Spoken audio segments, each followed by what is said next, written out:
Yeah! So, ఈఎస్6లో first concept వచ్చేసి మన variable declaration. So, బేసిక్‌గా ఈఎస్6కి ముందు మనం వేర్ అనే కీవర్డ్ యూజ్ చేసి వేరియబుల్స్‌ని డిక్లేర్ చేసేవాళ్ళం. అండ్ ఈఎస్6లో మనకి let and const keywords introduce చేశారు. సో, అసలు బేసిక్ డిఫరెన్స్ ఏంటి అనంటే, ముందుగా మనం ఫంక్షన్ స్కోప్ అంటే ఏంటి? అలానే బ్లాక్ స్కోప్ అంటే ఏంటనేది తెలుసుకోవాల్సి ఉంటుంది. ఓకే. సింపుల్‌గా ఇక్కడ మనం 3 వేరియబుల్స్ చూస్తున్నాం. Right? Age, name and max. So, age అనేది మనం వేర్‌తో డిక్లేర్ చేసాం. So, var specific to function scope. So, function scope అనంటే బేసిక్‌గా లెట్ అస్ సే నేను ఒక ఫంక్షన్‌ని క్రియేట్ చేశాననుకోండి. ఫంక్షన్ సంథింగ్ లైక్ సమ్ అనే ఒక ఫంక్షన్‌ని క్రియేట్ చేశాను. రైట్? సమ్ అనే ఒక ఫంక్షన్‌ని క్రియేట్ చేశాను. అండ్ ఈ సమ్‌లో నేనేం చేస్తున్నానంటే ఇక్కడ var something like X equal to 10 అని ఒకటి తీసుకున్నా. అలానే నేను రిటర్న్ చేస్తున్నప్పుడు రిటర్న్ ఏం చేస్తాను? ఎక్స్ ప్లస్ ఏజ్‌ని రిటర్న్ చేస్తున్నాను. సంథింగ్ అంటే ఏజ్ అండ్ ఈ సమ్ ఏజ్ అండ్ ఎక్స్‌ని రిటర్న్ చేస్తున్నాను. రైట్? సో, ఇలా చేసినప్పుడు ఏమవుతుందనంటే మనకు ఆల్రెడీ ఈ ఏజ్ అనేది ఇక్కడ డిక్లేర్ అయ్యింది కాబట్టి దీనిలో వచ్చేస్తుంది. So, right. So, this is fine. And next thing ఏంటి అనంటే నేను ఇదే ఏజ్ అనే కీవర్డ్‌ని ఇక్కడ కూడా యూజ్ చేయొచ్చు. సో, కన్సోల్.లాగ్ ఔట్‌సైడ్ ఏజ్ ట్రై చేస్తే నాకేమొస్తుందనంటే నేను బ్రౌజర్‌కెళ్ళి చూస్తాను. ఓకే. సో, బ్రౌజర్‌కెళ్ళి చూస్తే నాకు 25 వచ్చింది. Fine. Correct. And next thing వచ్చేసి ఇదే వేరియబుల్‌ని నేను దీని లోపల మళ్ళీ వేరేగా అసైన్ కూడా చేయొచ్చు. Like age equal to or else something like this right? Var a is equal to var include చేయట్లా. సో, నేను జస్ట్ సింపుల్‌గా ఏజ్ అని ఇస్తే నాకేమొస్తుంది? మళ్ళీ సేమ్ 25 వస్తుంది. ఎందుకనంటే ఇది గ్లోబల్‌గా మనం డిక్లేర్ చేసాం. రైట్.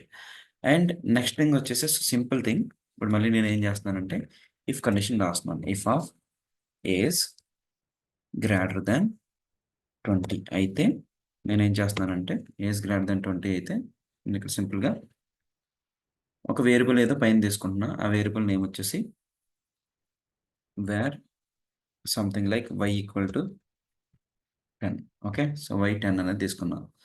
సో, వేర్ ఏజ్ 20 అయితే నేను ఇఫ్ కండిషన్‌లో ఇక్కడ ఏదో ఒక లాజిక్ రాయాల్సుంది. సో, అందుకు నేను వై వాల్యూని Y equal to Y plus age అని రాసుకున్నాను. ఫైన్. అండ్ నేను మళ్ళీ ఈ బ్లాక్ బయటకొచ్చేసి ఇఫ్ కండిషన్ బ్లాక్ నుంచి బయటకొచ్చేసి నేనేం చేస్తున్నానంటే కన్సోల్.లాగ్ కన్సోల్.లాగ్ ఆఫ్ వై అని ప్రింట్ చేస్తే నాకేమొస్తది? సో, లేటెస్ట్‌గా ఇక్కడ ఏదైతే ఆపరేషన్ జరిగిందో దాన్ని బేస్ చేసుకొని ఈ వై అనే వాల్యూ అనేది మనకి అసైన్ చేసుకుంటది. దీనికి కావాల్సిన ఆ వాల్యూని అసైన్ చేసుకుంటే and this is not specific to ఈ ఇఫ్ బ్లాక్. ఇఫ్ బ్లాక్‌కి మాత్రమే స్పెసిఫిక్‌గా ఉండదు. సో, ఇక్కడ గ్లోబల్‌గా మనం డిక్లేర్ చేసాం కాబట్టి గ్లోబల్‌గా మనకిది చేంజ్ అయిపోతా ఉంటది. కానీ నాకేం కావాలనంటే నేను సేమ్ నేమ్ యూజ్ చేయాలి. అంటే వై అనే నేమ్‌ని యూజ్ చేయాలి. కాకపోతే నాకు ఈ బ్లాక్‌లో మాత్రం దాని వాల్యూ డిపెండ్స్ ఆన్ ఈ కండిషన్ బేస్ చేసుకొని మారాలి అని అనుకుంటాను. సో, అలాంటి కేసెస్‌లో మనకి వేర్ అనేది వర్కౌట్ అవ్వదు. ఎందుకు అనంటే మనం వేర్ అనేది ఫంక్షన్ స్కోప్డ్ అంటున్నాం. అంటే ఈ ఫంక్షన్‌లో డిక్లేర్ చేస్తే ఈ ఫంక్షన్‌కి సంబంధించి మాత్రమే ఉంటది. సో, లెట్ అస్ సే ఈ సమ్ గాకుండా ఇంకొక ఫంక్షన్ తీసుకుంటున్నాను చూడండి. Function my function. Okay. My F U N అని తీసుకున్నా. సో, మై ఫంక్షన్ అని తీసుకున్నా. అండ్ నేనిక్కడ var something like a equal to 20 అని డిక్లేర్ చేస్తున్నా. So, right. So, equal to 20 అని డిక్లేర్ చేస్తుంటే and next console log console log of a అని నేను ట్రై చేస్తున్నాను. రైట్. అండ్ ఒకసారి మనం కన్సోల్‌కెళ్ళి చూద్దాం. సో, కన్సోల్‌లో ఏమొచ్చిందో ఒకసారి చెక్ చేద్దాం. రైట్. కన్సోల్‌లో నేను ఒకసారి చెక్ చేస్తే ఏ is not defined. A is not defined అని ఎందుకనింది అనంటే ఎందుకు? బికాస్ మనం ఇక్కడ చెక్ చేస్తే ఏ అనేది ఫంక్షన్ లోపల డిక్లేర్ చేసాం. అంతేగాని ఔట్‌సైడ్ ఆఫ్ అంటే బయట మనం డిక్లేర్ చేయలేదు. అంటే ఇది ఫంక్షన్ స్కోప్‌లో ఉంది. కరెక్ట్? రైట్. అండ్ ఇప్పుడు నేను అలానే ఇఫ్ ఆఫ్ అని ఇంకో కండిషన్ తీసుకున్నా. ఇఫ్ ఆఫ్ అనే బ్లాక్ తీసుకున్నా. If of something same age greater than 20 అయితే నేనేం చేస్తానంటే వేర్ ఇది కమెంట్ అవుట్ చేస్తున్నా. And var B equal to age plus 10 something. Okay. And I'm trying to print console.log B. So console.log B అని నేను print చేస్తున్నాను. Okay. So console.log B అని అంటే మనకి ఏం ప్రింట్ అవుతుంది? సో నార్మల్గా ఇంతకుముందు వేర్ అనే కీవర్డ్ యూజ్ చేసి ఫంక్షన్ లోపల ఒక వేరియబుల్ డిక్లేర్ చేసాం. అండ్ దెన్ ఆ వేరియబుల్ని అవుట్ సైడ్ యాక్సెస్ చేయడానికి ట్రై చేస్తే మనకి అన్డిఫైన్డ్ అని వచ్చింది. సో ఇప్పుడు నేను బి అనే వేరియబుల్ని ఇఫ్ కండిషన్ లోపల, అంటే ఇఫ్ బ్లాక్ లోపల నేను డిక్లేర్ చేసి ఒక వాల్యూని అసైన్ చేస్తున్నాను. అండ్ అదే బిని అవుట్ సైడ్ యాక్సెస్ చేయడానికి ట్రై చేస్తున్నాను. లెట్స్ సీ ఏమవుతుందో. ఓకే. ఇక్కడ చూస్తే మనకి ఏమవుతుంది? 35 అనేది ప్రింట్ అయింది. See line number 65, 35 correct. So 35 అనేది B, right. So B value print అయింది. అంటే ఇక్కడ అబ్జర్వ్ చేస్తే ఏ అనేది మనకి బ్లాక్ స్కోప్డ్ కాదు, ఫంక్షన్ స్కోప్డ్. సో ఒక ఫంక్షన్ లోపల వేరియబుల్ని వేర్ అనే కీవర్డ్తో డిక్లేర్ చేస్తే ఆ ఫంక్షన్ లోపల మాత్రమే దాని స్కోప్ ఉంటుంది. అండ్ మనం గ్లోబల్గా డిక్లేర్ చేస్తామనంటే గ్లోబల్గా కూడా ఒక ఫంక్షన్ లెక్కే మనకి. సో అంటే అవుట్ సైడ్ డిక్లేర్ చేస్తే అది గ్లోబల్ స్కోప్ అనేది దానికి వస్తుంది. అలానే ఒక ఫంక్షన్ లోపల వేర్ కీవర్డ్ అనేది డిక్లేర్ చేస్తే ఆ ఫంక్షన్ లోపల ఉంటుంది. అలా కాకుండా ఏదైనా ఇఫ్ కండిషన్ లోపల డైరెక్ట్గా మనం ఇఫ్ కండిషన్ అంటే ఇఫ్ బ్లాక్ లోపల కానీ అలాంటి నార్మల్ బ్లాక్స్లో మనం డిక్లేర్ చేస్తే ఆ స్కోప్ అనేది గ్లోబల్‌గానే ఉంటది. గ్లోబల్‌గా తీసేసుకుంటుంది. సో అది వేర్‌కి సంబంధించి. సో దీనివల్ల ఇష్యూ ఏంటనంటే, మనం ఒక ఇఫ్ బ్లాక్ లోపల ఓన్లీ ఆ బ్లాక్ లోపల మాత్రమే ఆ ఎలిమెంట్ వాల్యూని చేంజ్ చేయాలనుకుంటున్నాం. కానీ గ్లోబల్‌గా నాకు చేంజ్ చేయొద్దు అని అనుకుంటున్నాం. సో అలాంటి కేసెస్‌లో మనం ఈవెన్ దో ఆ వేరియబుల్‌ని డిక్లేర్ చేసినా అది గ్లోబల్‌గా తీసేసుకుంటుంది. సో ఇలాంటి ఇష్యూస్‌ని అవాయిడ్ చేయడానికి మనకి బ్లాక్ స్కోప్డ్ అనే కాన్సెప్ట్ తీసుకొచ్చి లెట్ అండ్ కాన్స్ట్ అనే 2 కీవర్డ్స్‌ని ఇంట్రొడ్యూస్ చేశారు. Okay. So let and const ఏం చేస్తాయనంటే నేనిప్పుడు ఇవన్నీ కూడా ఒకసారి కమెంట్ ఔట్ చేస్తున్నాను. Okay.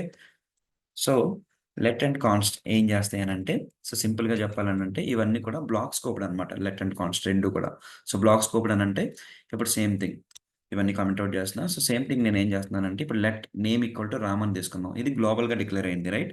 And if of age అనే వేరియబుల్‌ని వాడుతున్నాను just. Okay. So age greater than 20. So greater than 20 అయితే నేనిక్కడికొచ్చి నేనేం చేస్తున్నాను, నేమ్ గ్రేటర్ థాన్ 20 అయితే నేమ్‌ని ఏదో చేంజ్ చేద్దాం అనుకుంటున్నా. బేసిక్‌గా ఎలాంటి కండిషన్స్ అవ్వవు. బట్ జస్ట్ మీకు ఎగ్జాంపుల్ కోసం. ఓకేనా? సో నేమ్‌ని నేను ఏం చేంజ్ చేద్దాం అనుకుంటున్నానంటే నేమ్‌ని రాజ్ అని చేంజ్ చేద్దాం అనుకుంటున్నా. ఏజ్ గ్రేటర్ థాన్ 20 అయితే. ఓకే. అండ్ నేను కన్సోల్ లాగ్ చేస్తే కన్సోల్ డాట్ లాగ్ అని చేస్తే లాగ్ ఆఫ్ నేమ్ అని చేస్తుంది. ఓకే. సో నేమ్ అని చేస్తే మనకేమొస్తది అనంటే గ్రేటర్ థాన్ 20 ఉంది కాబట్టి రాజే ప్రింట్ అవుతది. ఈవెన్ దో మనం ఆ పైన లెట్‌తో డిక్లేర్ చేసినా. సో రాజ్ అనేది కరెక్ట్. ఓకే. సో కానీ నాకు రాజ్ కాదు. నేను ఈ కండిషన్ ఏదైతే రాసానో అది ఈ బ్లాక్ వరకునే నాకు గావాలి.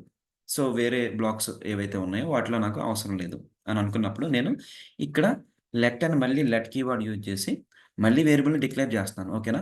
సో అంటే ఇక్కడున్న వేరియబుల్‌ని మనం ఓవర్ రైడ్ చేస్తున్నాం. కానీ దీని స్కోప్ ఎక్కడి వరకు ఉంటది? ఈ వేరియబుల్ ఏదైతే క్రియేట్ చేసామో దాని స్కోప్ ఎక్కడి వరకు ఉంటదనంటే ఓన్లీ ఈ ఇఫ్ బ్లాక్ వరకు మాత్రమే ఉంటది. సో లెట్ అస్ సే ఇప్పుడు నేను కన్సోల్ లాగ్ కన్సోల్.లాగ్ అని చెప్పి నేమ్ అని ఇస్తున్నా.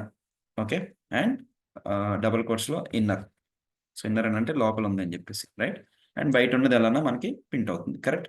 ఇక్కడ నేను రాజ్ అని ఇచ్చాను నేము గ్రేటర్ థాన్ 20 అయితే గ్లోబల్‌గా మనకి రామ్ అని డిక్లేర్ చేసాం. ఫైన్. అండ్ నౌ నేను let name equal to Raj అని డిక్లేర్ చేశాను కాబట్టి లెట్స్ సీ మనకి లైన్ నంబర్ 16లో ఏం ప్రింట్ అవుతుంది? లైన్ నంబర్ 20లో ఏం ప్రింట్ అవుతుందో చూద్దాం ఒకసారి. Okay. So line number okay. So ఇది లైవ్ స్క్రిప్ట్‌లో మనం లైవ్‌లో ఓపెన్ చేస్తున్నాం కాబట్టి లైన్ నంబర్ డిఫరెన్స్ అవ్వచ్చు. బట్ స్టిల్ ఇన్నర్‌లో మనకి రాజ్ అనేది ప్రింట్ అయింది. ఔటర్‌లో రామ్ అనేది ప్రింట్ అయింది. అంటే ఇక్కడ స్కోప్ అనేది డిఫరెంట్‌గా డిఫైన్ అయింది. అంటే బ్లాక్ లెవెల్‌లో స్కోప్ అనేది డిఫైన్ అయింది. లెట్ అండ్ లెట్ యూజ్ చేస్తే. సో కాన్స్ట్ ఇంకా చెప్పుకోలేదు. కాన్స్ట్ గురించి కూడా చెప్పుకున్నాం. సో కాన్స్ట్ ఏంటి అనంటే సిమిలర్ టు లెట్ అది కూడా బ్లాక్ స్కోప్‌డే. అంటే that is not specific to function scope. So where అనేది ఫంక్షన్‌కి సంబంధించిన స్కోప్‌ని తీసుకుంటది. లెట్ అనేది మాత్రం బ్లాక్ స్కోప్‌ని తీసుకుంటుంది. అలానే కాన్స్ట్ కూడా బ్లాక్ స్కోప్‌ని తీసుకుంటది. వాటెవర్ మనం ఏవైతే ఇప్పుడు చేస్తున్నామో ఇవన్నీ కూడా కాన్స్ట్‌కి అప్లికబుల్ అవుతాయి. కాకపోతే కాన్స్టెంట్ అంటే ఏంటి? ఇది ఎప్పుడు కాన్స్టెంట్‌గానే ఉంటది. సో ఎప్పుడైనా గాని కాన్స్టెంట్ మనం డిక్లేర్ చేస్తున్నప్పుడు దాని వాల్యూ కంపల్సరీగా డిక్లేర్ చేయాలి. ఒకవేళ డిక్లేర్ చేయకుండా ఇలా చేసామనుకోండి ఇక్కడ ముందే చెప్పేస్తదనమాట. డిక్లరేషన్స్ మస్ట్ బి ఇనిషియలైజ్డ్ అని చెప్పి. సో ఇనిషియలైజేషన్ అనేది కంపల్సరీగా ఉండాలి కాన్స్ట్‌కి, రైట్. అండ్ ఒకసారి డిక్లేర్ చేసిన తర్వాత ఒక టాప్ లెవెల్‌లో మనం డిక్లేర్ చేసాం అనుకోండి, దాన్ని మనం ఓవర్ రైట్ చేయలేం. కానీ ఇదే మ్యాక్స్‌ని తీసుకొచ్చి లెట్స్ సే మ్యాక్స్ అని చెప్పి నేను ఇఫ్ కండిషన్ లోపల యూజ్ చేయొచ్చు. ఓకేనా? సో, ఇక్కడ నేను 10 అని ఇవ్వచ్చు మ్యాక్స్. అంటే ఈ బ్లాక్ లోపల నాకు ఈ మ్యాక్స్ అనేది 10 ఉండొచ్చు. కానీ ఔట్ సైడ్ ఏదైతే మనకు గ్లోబల్ స్కోప్ ఉందో దానిలో మ్యాక్స్ అనేది 100 ఉంది. అండ్ ఇదే కాన్స్టెంట్ తీసుకొచ్చి మళ్ళీ నేను ఔట్ సైడ్ మళ్ళీ ట్రై చేశాననుకోండి, ఇక్కడ ఎర్రర్ చూపిస్తది. ఎందుకంటే ఆల్రెడీ డిక్లేర్ ఉంది. Cannot redeclare block scoped variable max sorry. Okay. So, block scoped variables ఇవి కాన్స్టెంట్ లెట్ అనేవి block scoped variables. Variable var అనేది మనకి ఫంక్షన్ స్కోప్డ్ వేరియబుల్. సో, అందుకని ఈవెన్ దో ఇక్కడ మళ్ళీ నేను ఒకసారి డిక్లేర్ చేశాను కదా! ఈ బ్లాక్ స్కోప్డ్ లోపల కూడా మళ్ళీ ఇంకొకలాగా ట్రై చేస్తుంటే, ఇంకోసారి డిక్లేర్ చేయడానికి ట్రై చేస్తుంది. ఇదొక ఎర్రర్ వస్తది. సో, అర్థమైంది కదా!